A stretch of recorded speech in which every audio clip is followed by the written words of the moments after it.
Y ahora, ¿cómo hago entonces si yo tuviese que sumar dos dígitos? Vamos a hacer, por ejemplo, este ejemplo de...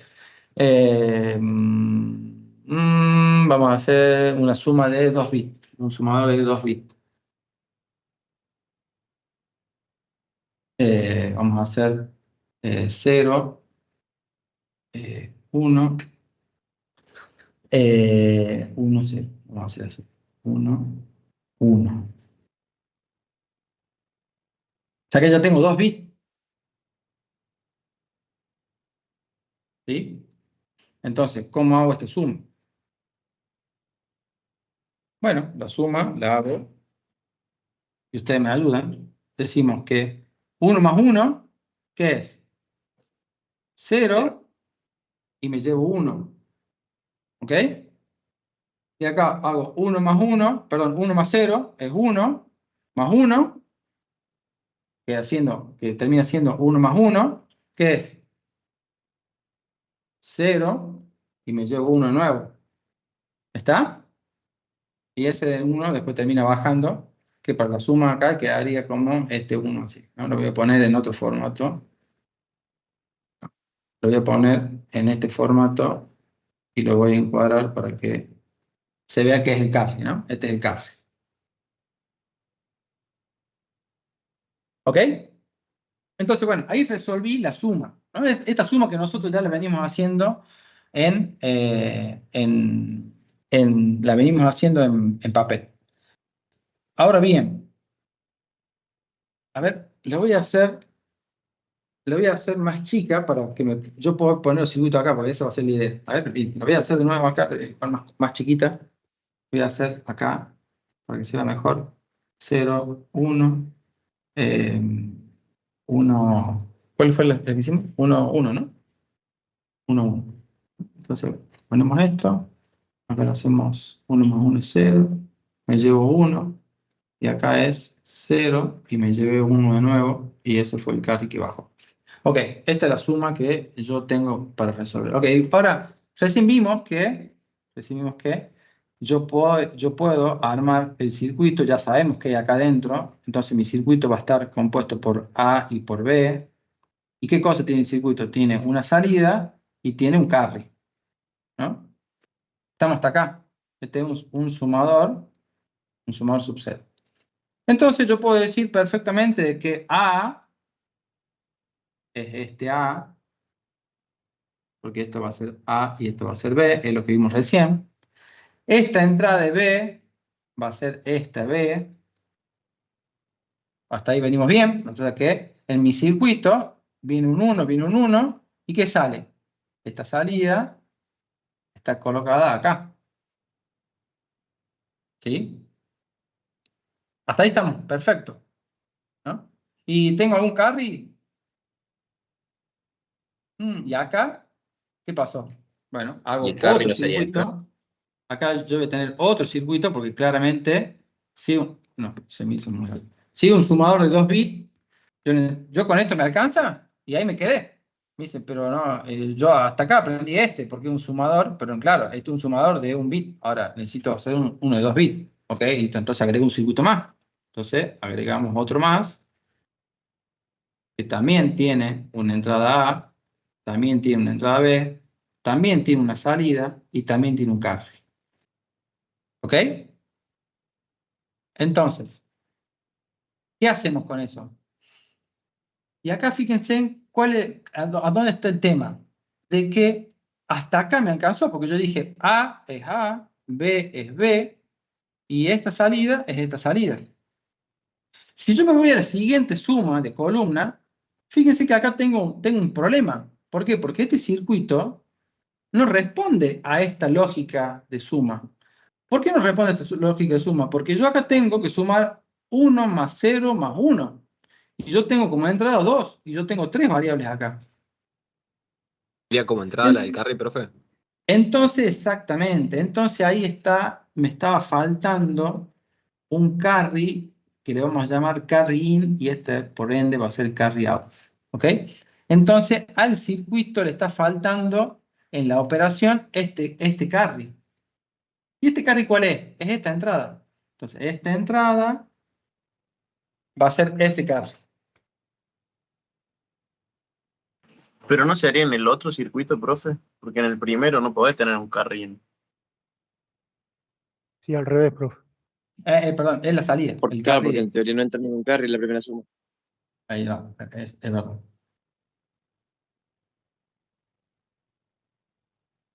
En realidad, yo acá tengo el carry in porque responde a este, pero acá, ¿cuál sería ese carry?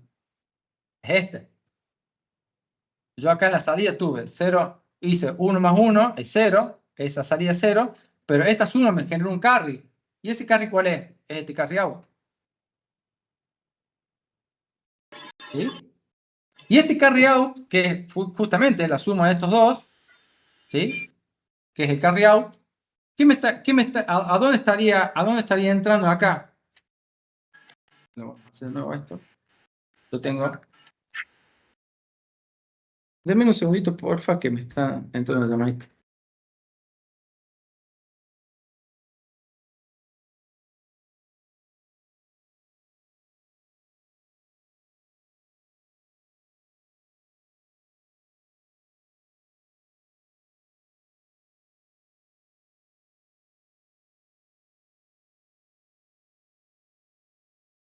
Bien, perdón, justo me estaban llamando de trabajo.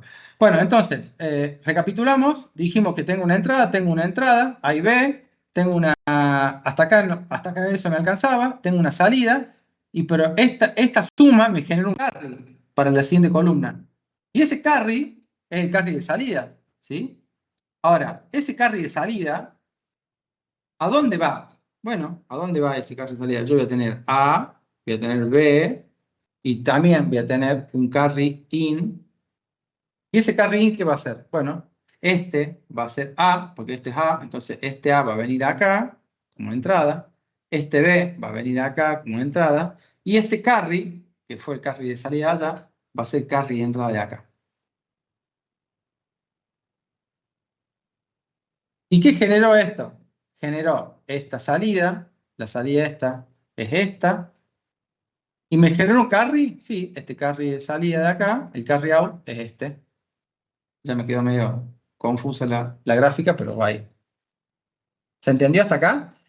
Y acá es donde ustedes me dicen, che, bueno, pero estos dos circuitos, ¿cómo están unidos? En realidad, este carry out de acá, que yo lo hago, que es el carry este, y este carry a su vez es la entrada de este, en realidad este carry out en el circuito está conectado al carry in. ¿Sí? Entonces, la conexión de estos dos circuitos es a través del carry out del primero con el carry in del segundo.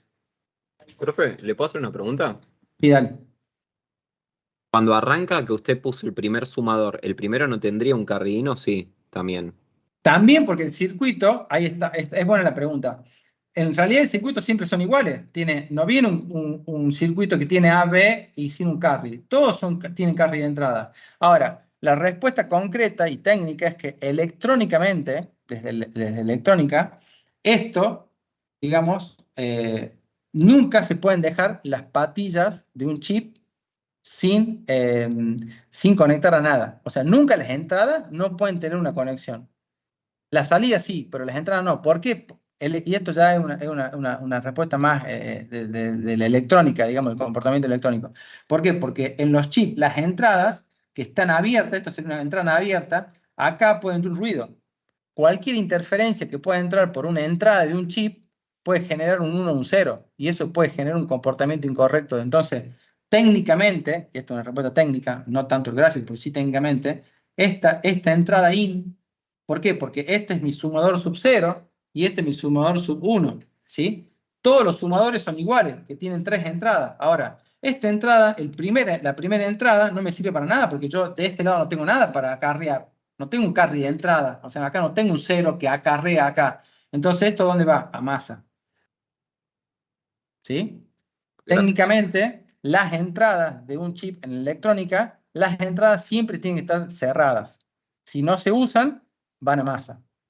¿Sí? Entonces, como el chip tiene un carry por defecto de entrada, el primero que no se usa, porque de nuevo yo no tengo ningún carry que me lleve para acá, entonces esto va a masa. Y después, ¿cómo se une este chip con este chip? Porque estos son chips. ¿sí? Son pastillas. Entonces, este chip sub 0 con este chip sub 1 se unen a través del carry out. Este carry out, que es el que genera este, se une con esto. Puede que no llegue un carry. Y bueno, si acá no tiene carry, que va a ir un 0. Entonces, este se va a ir con un 0, este acá va a ir un 0 y no modifican nada. ¿Está? En este ejemplo, sí, la primera suma generó carry, entonces este carry llevó acá, que en realidad están conectados, esta es la conexión. Entonces, los chips de los sumadores se juntan a través de su carry. Después lo vamos a ver, hay un gráfico que tengo ahí un poquito más adelante, que es el sumador restador, cómo se comporta el sumador restador, y ahí van a ver claramente esta parte de cómo yo puedo resolver la suma o la resta a través de un sumador. ¿Sí? Solamente seteando que sume o que reste. ¿Ok? Ahí lo voy a mostrar cómo están conectados, pero van a ver que la conexión es de este tipo. ¿Ok? Pero bueno, de esta forma logramos poner un sumador de 2 bits. Y si quiero hacer de 4, bueno, voy ensamblando, ¿no? Estos se llaman semisumadores. Perdón que me están... Denme un minuto y regreso.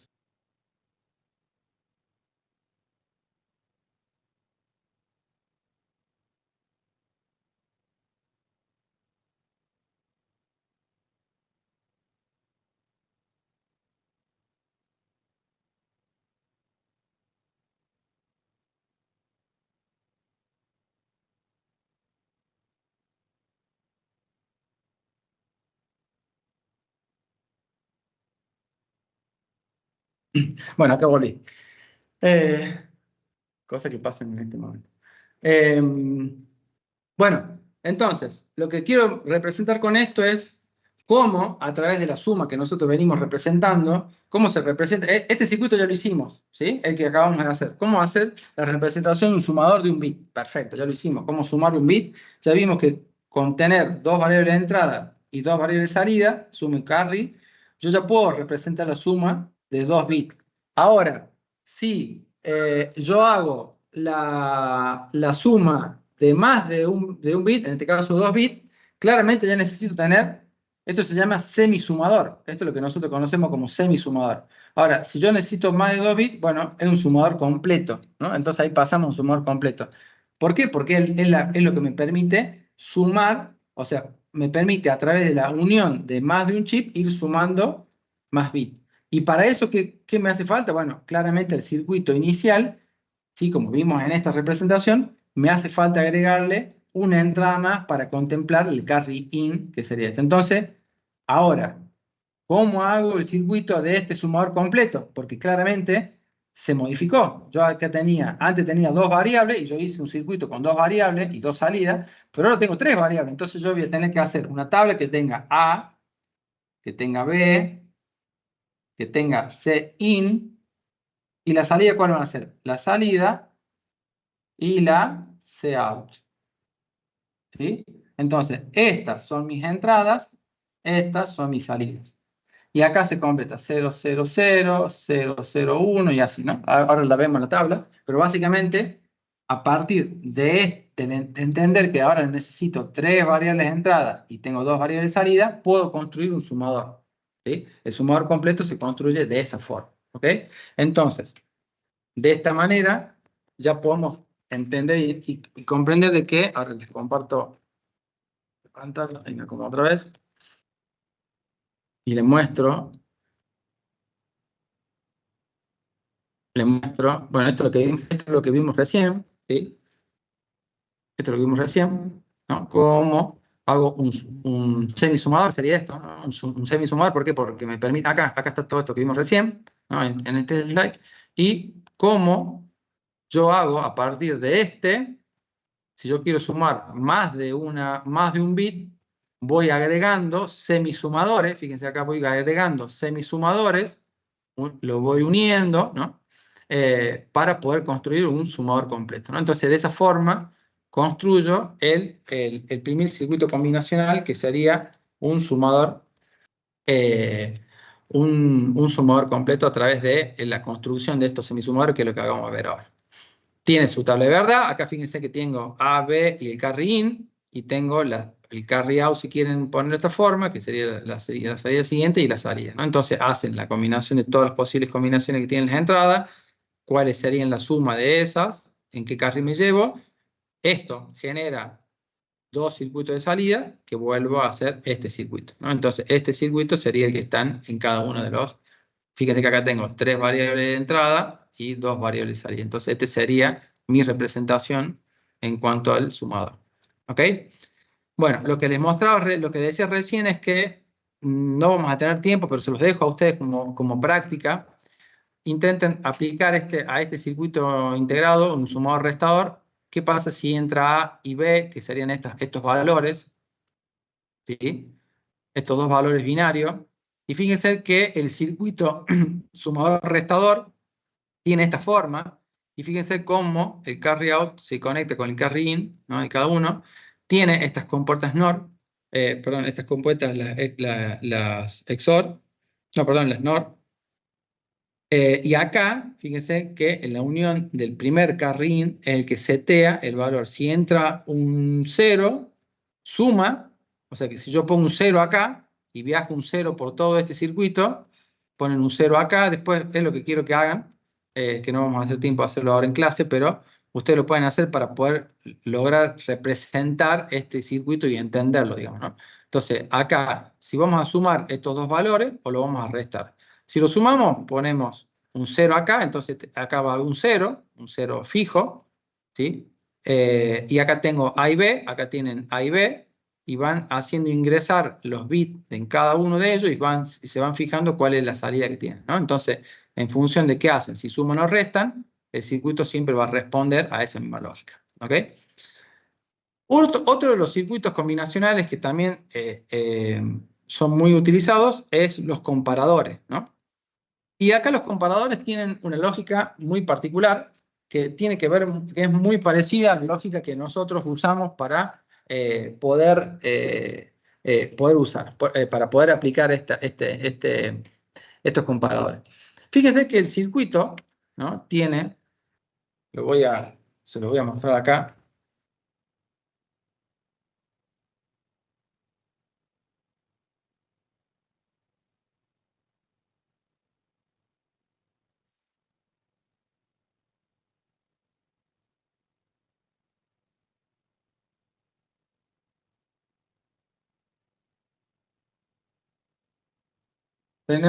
Vamos a representar un comparador en el cual yo voy a tener, para poder comparar, ¿qué hago? Si yo para poder comparar tengo que hacer comparación de dos cosas, ¿sí? Entonces supongamos que yo tengo dos variables, la variable A sub 0 y A sub 1, no, vamos a poner contra 2, voy a poner A sub 0 y A sub 1, y acá voy a poner B sub 0 y B sub 1, ¿sí? Supongamos que esto es 0, 1 y esto es 1, 1. ¿Sí? Entonces quiero comparar al 2 con el 3. Eso ya lo vimos. Entonces, ¿cómo se comporta? ¿Cuál es la lógica que tiene el comparador? Bueno, si yo tengo que comparar, de nuevo, comparo dos cosas, ¿no? Entonces, para poder comparar dos cosas, en la lógica binaria, ¿qué hace? Bueno, lo va a resolver con verdaderos o falsos. Entonces, para eso yo voy a tener tres condiciones para poder resolver esto. ¿Qué pasa si A es mayor que B? Tengo una salida. ¿Qué pasa si A es igual que B? Tengo otra salida. ¿Y qué pasa si A es menor que B? Y tengo otra salida. ¿Ok? Entonces, esta es la lógica que se aplica al circuito al comparador, ¿no? Entonces, ¿qué pasaría en esta combinación que ingresa un 1, 1 en B y un 1, 0 en A? ¿Qué va a preguntar? Va a preguntar, ¿A es mayor que B? ¿A es mayor que B? No. ¿A es igual que B? No. ¿A es menor que B? ¿A es menor que B? Sí, verdadero, un 1. Entonces la salida del comparador es esta. ¿Sí? Entonces esa es la lógica del comparador. ¿Mm? Ahora les muestro, es lo mismo, ahora se lo muestro en el slide, pero se lo quería graficar en principio, pero fíjense acá, para ver la tabla de verdad, de nuevo hacemos la tabla de verdad, ¿no? Para comparar dos variables, A y B, cuáles son las distintas opciones. Fíjense que si A es igual Siempre se compara por verdadero o falso para cualquiera de las tres condiciones. Y esto es la misma lógica que nosotros usamos. Si yo le digo a ustedes, ¿cuál es el número más grande? ¿No? Le hago esta pregunta. ¿Cuál es el número más grande? Y le digo, 1.353.248 o 320. ¿Cuál es más grande de esos dos? Primero. ¿Por qué? Que tiene más cantidad de números. Bien, ¿y me puedes decir cuál era el número? 1.300.000. Y hasta ahí me acuerdo. Bien, No haría falta. no haría Pero falta.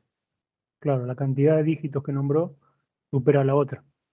Su mente, fíjense que no les hizo falta a ustedes recordar cuál era el número. Cuando yo le dije 1.343.228, que ni yo me lo acuerdo, pero no importa, dijimos, cuando yo le dije 1.300.000, y después le dije, ¿cuál es mayor? 1.328.243 o 300. Ya está, ustedes dijeron 300. Ni les importó saber cuántos números, cuántos dígitos tenía después del millón. Ahora, si yo le digo, chicos, ¿cuál es más grande? 1.343.223 o 1.243.260. Claramente ahí ustedes van a tener que ir recorriendo mentalmente, porque como los dos números están en las mismas,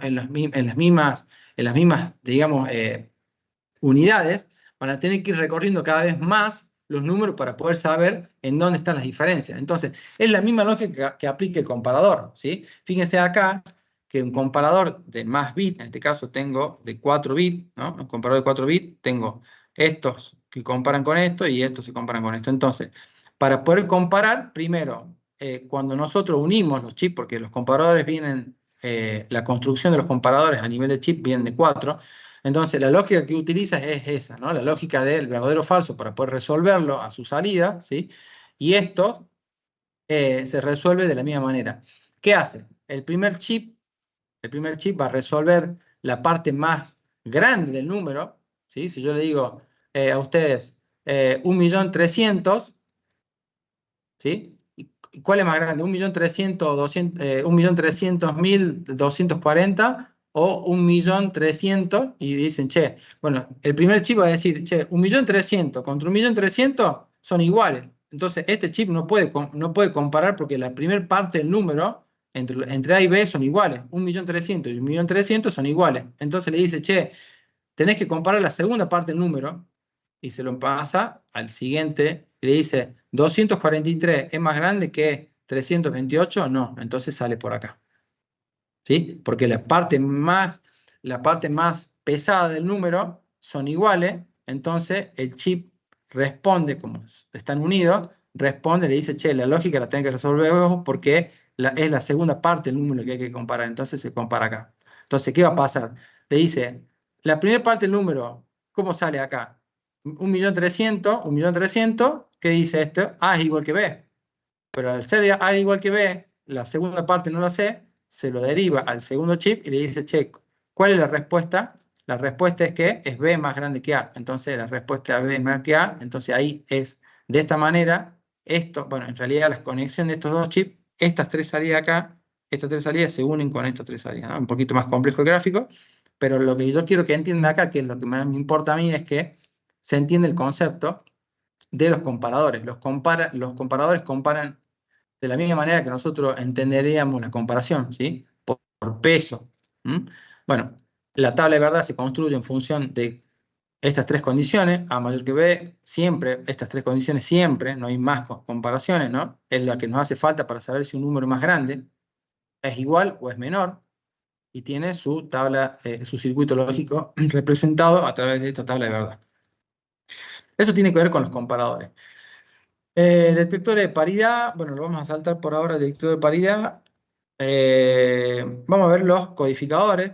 Los codificadores tienen distintas características, ¿sí? Vamos a analizar primero las características. Primero vamos a ver en dónde encontramos un codificador, ¿no? ¿Para qué sirve un codificador? Bueno, como dijimos, un codificador codifica, ¿no? No hay otra cosa que definir acá. ¿Y qué me codifica? Bueno, lo voy a usar ¿para qué? Bueno, para que me codifique justamente el mundo real que está de este lado contra el mundo binario que va a estar del otro. Entonces, ¿qué me va a codificar? Por ejemplo, un codificador me va a codificar del decimal o un BCD, por ejemplo, ¿no? ¿Y dónde podemos tener representación de esto? Bueno, un codificador lo tenemos en el teclado de una computadora, lo tenemos en el teclado de un teléfono, lo tenemos en ¿dónde más? En una calculadora, por ejemplo, ¿no? El teclado de una calculadora tiene un codificador en donde yo tengo teclas numéricas, tengo del 1 al 9, más unas otras funciones, en donde ahí, fíjense que ahí tenemos entradas de valor y entradas de proceso, ¿no? Ahí, lo que veíamos cuando veíamos los circuitos combinacionales, ¿no? Los procesos serían funciones, por ejemplo, por una calculadora científica. Entonces, ¿qué hacemos nosotros cuando tenemos una calculadora? Tenemos un teclado numérico, que claramente, si yo presiono el 3, la computadora o la calculadora, en este caso, el procesador de esa calculadora no va a entender que es un 3, ¿y qué va a viajar? Va a viajar un BCD, por ejemplo, ¿no? Un binario, puede viajar un binario del otro lado, se puede acá. Si yo presiono el 2, por ejemplo, presiono el 2, 0, 1, 2, por acá, ¿qué sale? Sale 0, 1, 0, 1, 0, ¿sí? Viaja un BCD, puedo codificar de decimal a BCD o puedo codificar de decimal a binario, ¿sí? Bien, entonces para eso sirven los codificadores. Y si yo tengo un codificador tiene muchas entradas y pocas salidas, básicamente ese sería el formato. ¿Por qué? Porque yo codifico mi entorno, ¿no? Si acá yo tengo un codificador de números, porque puede tener, el teclado tiene un codificador ASCII, por ejemplo, de otro lado, ¿no? Tiene mucho más entradas. Entonces siempre los codificadores van a ser potencias de 2 también, o sea que la cantidad de dígitos que quiero codificar van a ser, o sea, 2 a la n entrada, eso lo podemos reproducir de esta forma, ¿no? 2 a la n entrada son las n salidas. Entonces, 2, por ejemplo, acá tengo 2 a la 3, que serían mis entradas, 2 a la 3 sería 8, 2 por 2, 4 por 2, 8, o sea, 2 a la 3, 2 a la n entrada serían mis n salidas. Entonces, siempre los codificadores van a ser, en este caso, un codificador 8-3, puede ser 4-2, puede ser, ¿sí? De esa forma. Entonces, así son los codificadores, ya saben para qué sirve. Acá tienen su tabla, fíjense que su tabla de verdad acá voy a tener muchas entradas y pocas salidas. Muchas entradas y pocas salidas. ¿Qué características tienen los codificadores? Bueno, los codificadores tienen, por ejemplo, que están, esto ya es más de características electrónicas del circuito, porque esto es básicamente un chip, ¿no? Que tiene estas patillas, responde a esto, tiene un codificador comercial, ¿no? Que el 7428, bueno, así vienen codificadores de ese tipo. Las características pueden estar activos a alta o activas bajas. ¿Qué significa eso? Bueno, que en realidad, de nuevo, esto es como ya uno arma un circuito con codificadores, por ejemplo, en donde vos podés tener, ¿qué significa que sea activo a alta o lógica positiva o activo a baja, lógica negativa? Si es activo a alta, el 1 activa, ¿sí? O sea, la salida con 1 son valores activos. Si es una lógica negativa, los que activan la salida son los ceros, es decir, que se invierte. Es decir, que acá yo voy a tener un circulito en el gráfico porque estaría habiendo una puerta NOT directamente, ¿sí? Entonces, si es activo alta, significa que los ceros son mis positivos, por decirlo de alguna forma, y si es activo baja, los que activan el circuito son los ceros. Entonces, por eso es activa baja o lógica negativa. Lo que antes era positivo, la contraparte sería la lógica negativa, que sería que los ceros positiva es que los unos son los que activan y los ceros no. Entonces, esa es una de las características de todos estos circuitos, ¿no? Tienen activos alta o activa baja. Después, bueno, tiene una puerta de enable, que es el que activo no, digamos, o sea, tiene una puertita más esto, tiene una entradita más acá, que es el enable, que es cuando se aprende y cuando se apaga, básicamente, el chip. Y después tiene otra cuestión que se llama prioridad, ¿no? Todos los codificadores son de prioridad. ¿Qué significa la prioridad? Significa que, por ejemplo, de hecho, si ustedes hacen la práctica, por ejemplo, si tienen una calculadora a mano y presionan, si la tienen a mano el teclado, ¿no? Y presionan, por ejemplo, el 3 y el 6, ¿no? Ponen el 3, un dedo en el 3 y otro dedo en el 6, y lo presionan simultáneamente, ¿sí? Lo presionan simultáneamente, no van a salir los dos números, sale uno solo. ¿Y cuál sale? el de prioridad más alta. ¿Y cuál es la prioridad más alta? El número más alto. ¿Sí? Eso significa que es lo mismo. Otro ejemplo de codificador, un teclado un teclado de un piano. ¿Sí? Los más simples, si vos prestás 2 teclas, no sale 2 sonidos, sale uno. ¿Cuál? El de prioridad más alta. Por eso son codificadores de prioridad. Entonces, de nuevo, se hacen ese ejemplo de esa práctica de una calculadora, presionan 2 números a la vez, el de mayor peso es el que va a salir. Por eso es que en la tabla, a ver si tengo uno acá tengo un codificador, fíjense que, miren, acá aparece lo que yo les comentaba recién. Fíjense que acá si yo presiono 0, ¿sí? Presiono el 0, acá, este es el que presiono, yo ingreso un 0 por acá, imagínense que este con un teclado de 7 dígitos, de 8 dígitos, perdón, presiono el 0, que está presionando el 0, que sale 0. Si presiono el 1, que sale el 1, ¿sí? Sale 0, 0, 1. Si presiono el 2, presiono el 2, sale el 2. Y ahora, ¿qué significa que estén las X de este lado? ¿Qué significa que estén las X de este lado?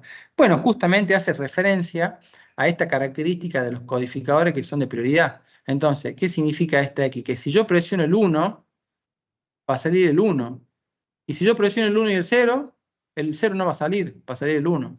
Entonces lo marco con una X. Entonces esta condición no está disponible, no va a salir. Un don't care. Acá aparece de nuevo el don't care. ¿Sí? Son salidas que como los codificadores son de prioridad, siempre va a salir el número más alto que yo presioné. Todo lo que estén por debajo de ese número que presioné, no salen. Entonces esa es la representación, eso es lo que significan estas X. ¿Sí? Ok, bien. Bueno, eso básicamente a nivel conceptual, que es un codificador, que básicamente ensamblamos el concepto con un deco. ¿Sí? El deco, ¿qué va a tener? Bueno, la característica inversa.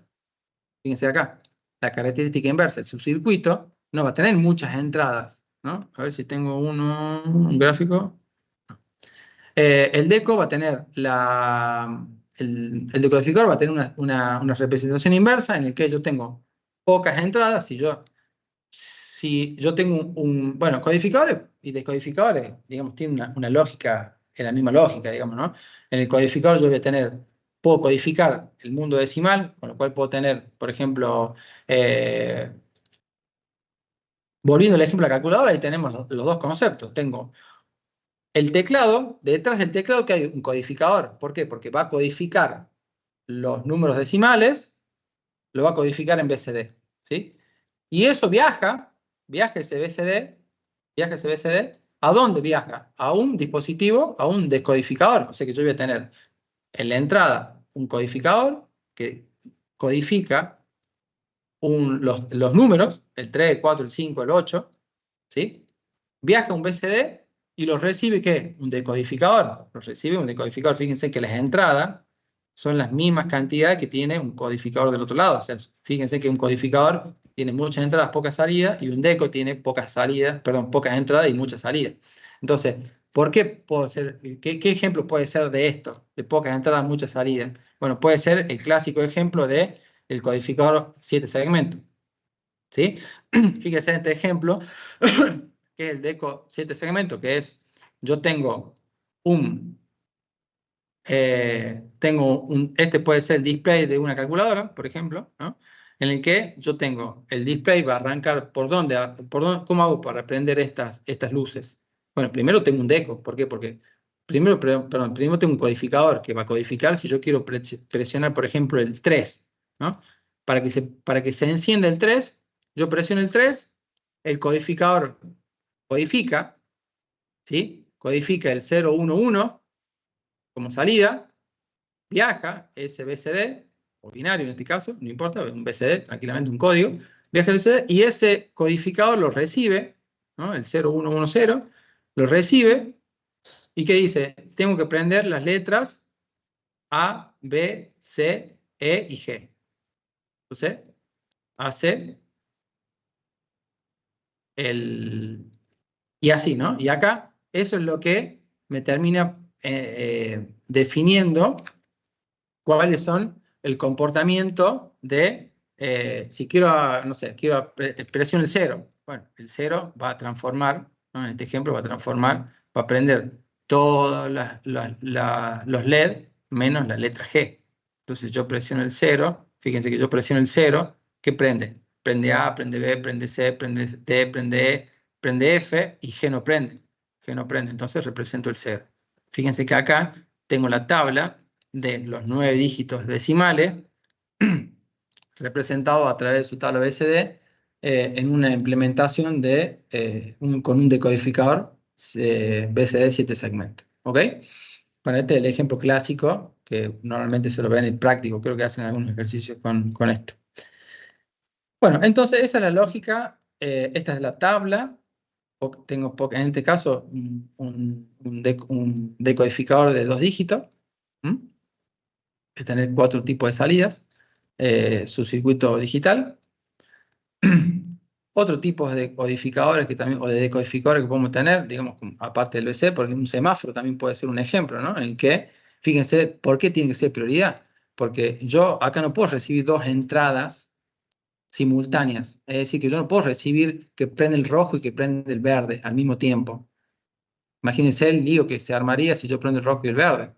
No sabríamos qué hacer. Entonces, claramente, son codificadores de prioridad. Entonces, o prende el rojo o prende el verde en función de lo que venga.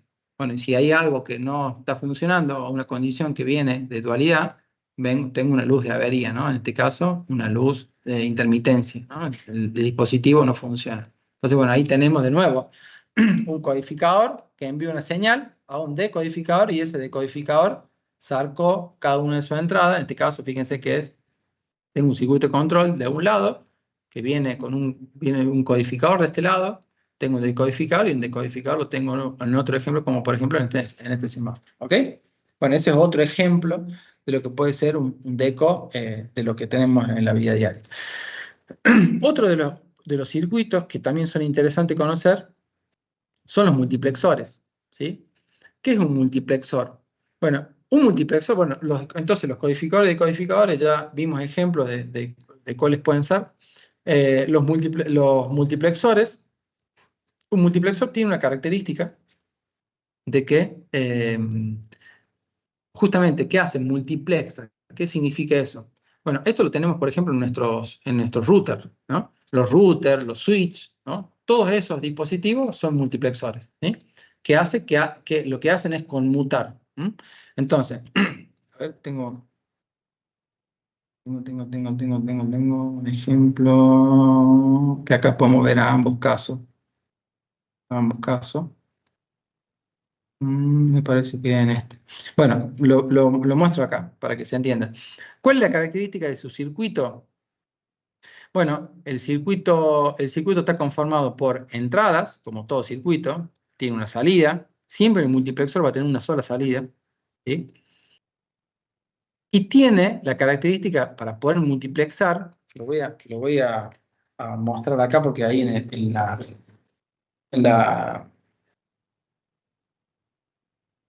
el slide no lo puedo modificar. ¿Cómo es? ¿Qué es lo que estoy diciendo acá? Lo que estoy diciendo acá es lo siguiente. Lo hago en azul, en otro. Perdí el negro. Bueno, ¿qué hace el multiplexor? Bueno, hace esto. Yo tengo una entrada, tengo un I sub 0 y un I sub 1. Tengo una sola salida. Y tengo una entrada que se llama entrada de selección. Tengo otra entrada, que es una entrada con un selector. Vamos a poner selector.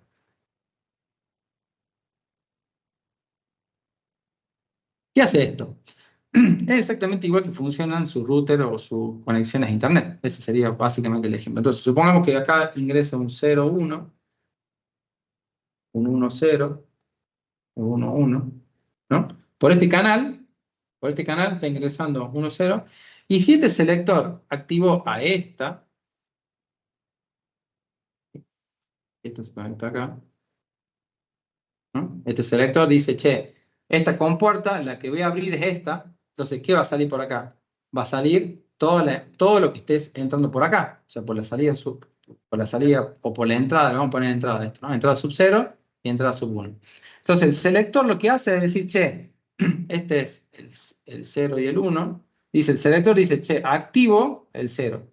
Este selector tiene dos opciones, activar el 0 o activar el 1. El selector dice, activo el 1, el 0, pum, abre la compuerta ¿no? Esta compuerta la abre, ¿y qué va a salir por acá? Y sale el 0, sale el 1. ¿Hasta cuándo? Hasta que el selector decida cambiar y dice, che, no sale más el 0, sale el 1 ahora. Entonces esto cambia y se conecta acá, y ahora empieza a activar esto. ¿Y qué va a salir acá? El 1. No sé dónde lo dejé. Bueno, no importa, pero se entiende. Acá corto esto y empieza a salir el 1, empieza a salir el 0, ¿sí? Empieza a salir el 1. ¿Hasta cuándo? Hasta que el selector no cambie. Algo muy parecido a lo que pasa con su proveedor de internet, ¿sí? ¿Y qué tiene su proveedor de internet? Tiene switch. Entonces, ¿qué hacen los switches? Concretamente hacen eso, hacen barrido. Esto se llama barrido, el selector hace barrido. Entonces, ¿qué va a pasar acá? Imagínense que ustedes son cada uno de ellos, ¿no? Acá tengo un montón de entradas, cada uno de su... si este fuese un IPS, un proveedor de internet, Internet Provider Services, ¿sí? Y ustedes están acá con su computadora y me dicen, profe, mi conexión está haciendo lenta. Y claro, porque en realidad lo que está haciendo el barrido es esto. Su proveedor no les da una conexión directa a cada uno de ustedes. Lo que les da es una conexión y lo que hace es hacer un barrido. Taca, taca, taca, taca, taca, taca, taca, taca, taca. Entonces este barrido hace que los paquetes se vayan construyendo y se vayan saliendo por el switch. Eso hace cualquier red, cualquier aparato de conmutación hace eso. O si fuese un teléfono, las centrales telefónicas hacían exactamente lo mismo, ¿no? Hacían un barrido y hacían un proceso de conmutación. Esa es la conmutación. Conmutan, a vos te dan la salida por por n cantidad de segundos, ¿no? N cantidad de segundos, o de nanosegundos, te dicen, che, saca lo que vos tengas, saca lo que vos tengas, saca lo que vos tengas, taca, taca, taca, se empiezan a salir por distintos canales y siempre la salida. Entonces, eso es el concepto de multiplexar, ¿no? Ese es la multiplexación o la conmutación. Bueno, si tengo un multiplexor, acá tengo eso es lo que lo que no puede representar era esto acá, ¿no? Entonces tengo dos entradas, un selector y una salida. Entonces tengo tres entradas, que serían estas tres entradas, la salida, el channel 0 y el channel 1, que serían los channels, que serían las entradas, y G, la salida. Y bueno, su circuito es este. Si hacemos la tabla de verdad y todo lo que tenemos que hacer, su circuito digital sería, su circuito lógico sería este. Si tengo un multiplexor, ¿qué más tengo? Bueno, si tengo un multiplexor, también puedo tener, fíjense acá tenemos una representación quizá un poquito más clara. Si yo tengo un multiplexor, que está multiplexando paquetes de datos, ¿no?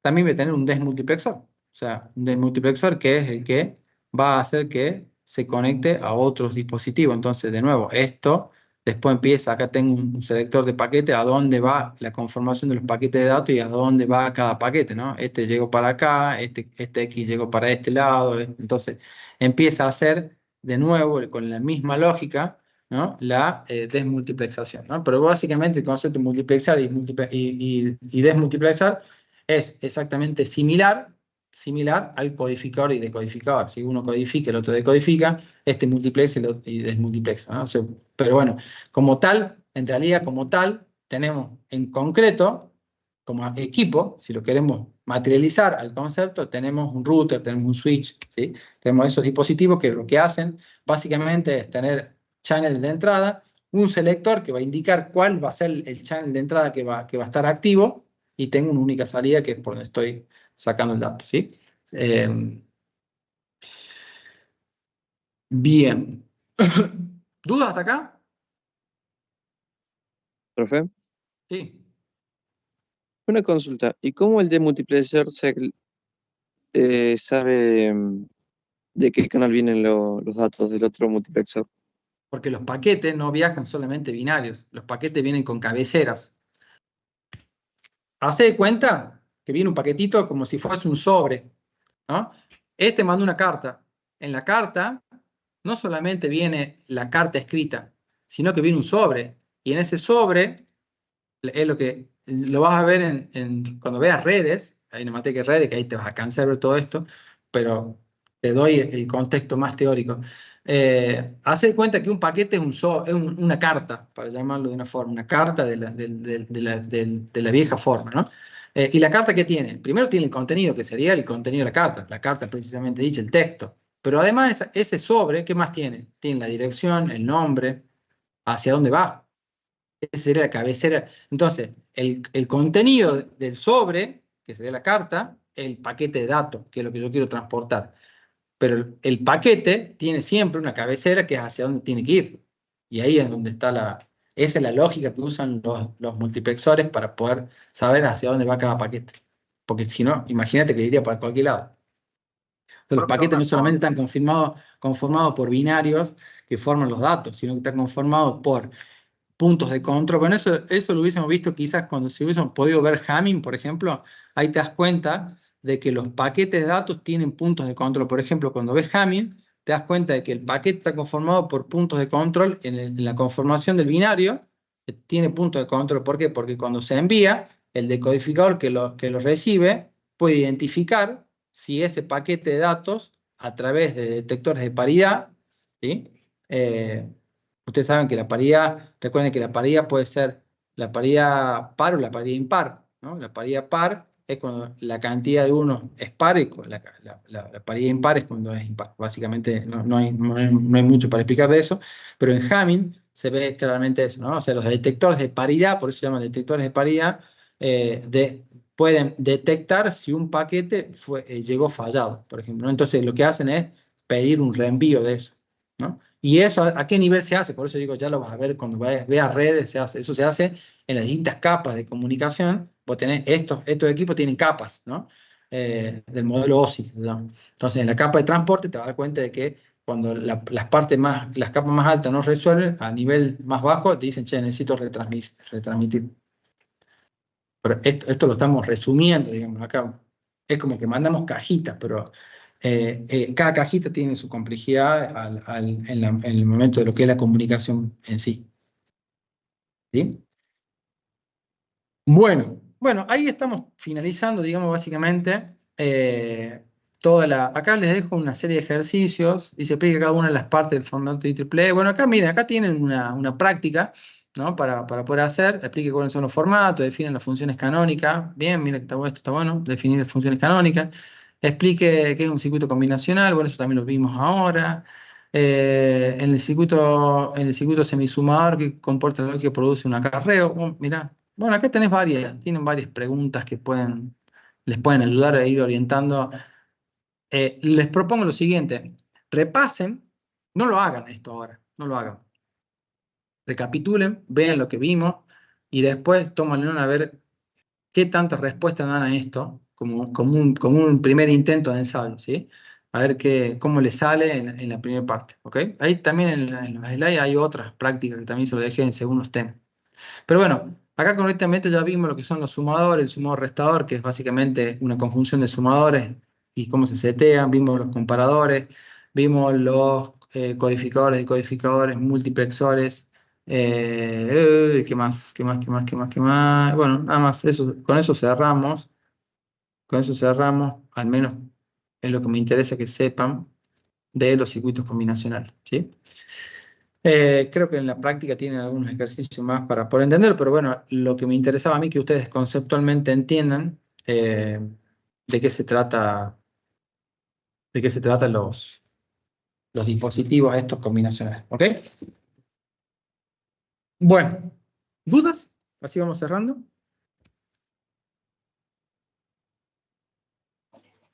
La Ok. entrada de selección, profe, sería como un interruptor. En realidad, un interruptor lo único que haría sería apagar una entrada, sería, ¿no? Yo lo vería, porque si vos tenés muchas entradas, o sea, yo tengo 10 channels, digamos, imagínate un switch que tiene 24 entradas, porque hay 24 personas conectadas al otro lado. O sea, tengo un switch en una oficina o en un lugar, cualquier lado, en donde vos tenés una red, una LAN, ¿no? Una red de área local. Entonces vos tenés a ese equipito switch, que es un dispositivo o un router. El de tu casa tiene 4 entradas, mínimo debe tener el router ese, tiene 4 entradas. Entonces vos podés conectar por cable 4 computadoras, ¿ok? Entonces, y vos decís, che, mira qué bárbaro, me está funcionando todo al mismo tiempo. En realidad lo que estaba haciendo es conmutado. O sea, toma uno, toma otro, toma otro. Entonces tiene un selector ahí que activa, despierta una entrada y va automáticamente, digamos, haciendo el barrido de esa información. Si vos me decís, yo lo vería más como un selector más que un interruptor, porque lo que hace es activar uno, si bien desactiva, o sea, por defecto, al seleccionar uno, dice, che, sale el channel 1, el tiempo que sea necesario.